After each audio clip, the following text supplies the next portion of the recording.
you have wrapped it up purposely. You can take it out from the... Oh, yeah.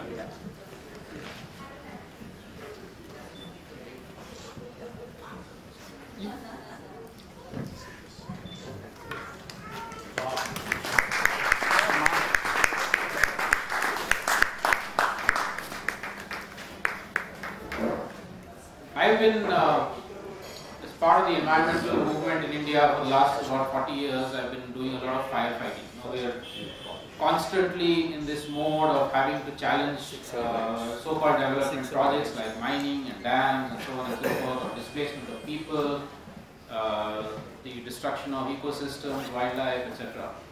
And also in the process talking about things like injustice, social injustice, conflicts. We've seen this in the last 2 days, what's been happening. So there's this one side of us, I mean particularly the last 40 years, which has been at this, always on the edge, protesting, fighting, trying to stop fires and so on, which is still very necessary. But it's not fully satisfactory, because while we've gotten very good at saying no, or what we want to say no to, the kind of destruction and conflicts and injustice, we've not been so good at what we want to say yes to. What is our vision of a society that doesn't create the kind of problems that we're seeing all around us? And so in the last few years, that's been a personal kind of a quest for me.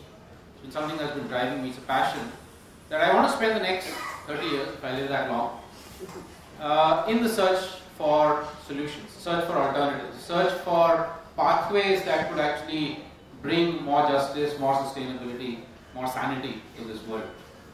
4 years back, author Ashish Kothari and I did a book called Churning the Earth, in which 2/3 of the book is about the problems that economic globalization have created in India, and 1/3 of the book is about alternatives. What is it that people are doing in terms of responses to the problems that economic globalization and development are causing? And in writing that 1/3 of the book, again it struck me that there is actually fantastic work happening across the country, across the world, on finding ways by which one can live without crashing the earth, without destroying all the other species that should have the same right to the earth as we do, and without causing the kind of injustice to people, whether it's gender injustice or casteism or whatever that we're seeing, the conflicts that we're seeing around us. And so this search for alternatives kind of began a few years back. The search for solutions began a few years back. And part of that was not just talking about or looking at sort of practical things like organic farming and water harvesting and conservation by people and so on and so forth, but also worldviews, visions, philosophies, values, principles. How do we actually look within ourselves? How do we look at society outside to make that transformation happen? And I've been feeling for the last many, many years that one of the problems with modern life is that we've lost the art of dreaming. Daydreaming. I don't mean night dreaming. We all do that anyway, inadvertently. But daydreaming, just sitting back and just dreaming, visioning what could be an ideal future. Today we talk about utopia, everybody thinks of it as a bad word, as a dirty word. You talk about dreaming, daydreaming, you think that, people think you're wasting time. Come back down to earth, be practical. So for me, actually, it's been a challenge. How do I visualize a society 100 years from now which is very different from what we have right now?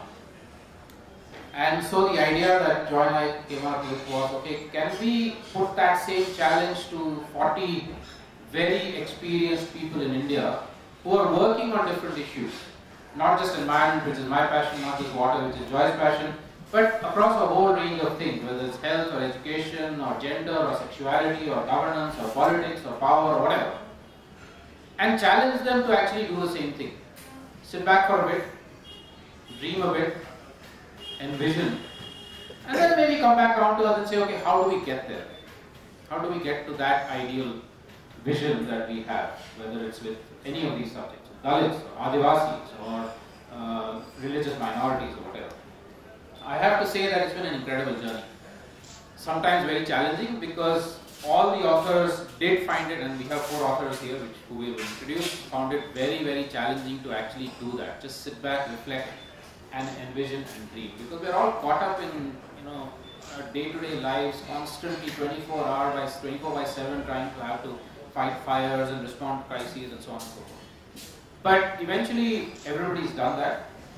So we have 35 fantastic essays of people doing this dreaming, doing this visioning, and then also talking about what is it that's happening even right now, which points us to the pathways to get to those dreams and those visions. So it's a book on India's future. It's a book that many people are going to find maybe unrealistic or impractical, at least in terms of the visions.